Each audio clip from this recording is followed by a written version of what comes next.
picture the world around us. We humans rarely think in raw data. We string the data together into a story, whether it's our own experiences or our own lives or our national identities.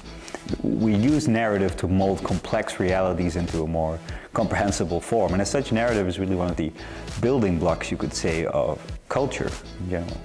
So when we talk about the limits of narrative, what we talk about is, well, where does narrative stop on the one hand? So it's really just what lies beyond the limits of narrative, forms of storytelling that are not narrative or not narrative in the way that we know it.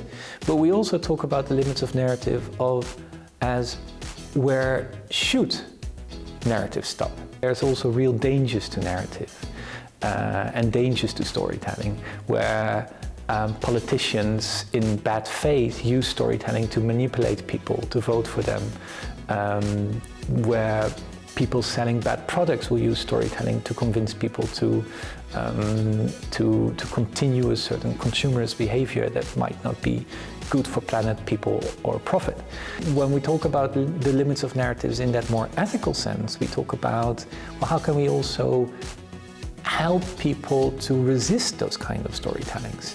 How can people become more resistant in that sense to storytelling? This winter school is for early career researchers, master students, PhDs, but also for professionals, and that's actually one of the things that we really like about it. On the one hand, when you come to our winter school, you'll learn about narrative, and you learn about how you can use narrative, either as a researcher, how you can analyze it, or if you're a professional practitioner, how you can use it in your professional practice. But what we will also do in our winter school is to critically reflect on this idea that storytelling is everywhere. This year's winter school is a new collaboration between what used to be two separate winter schools from the University of Twente and the University of Groningen.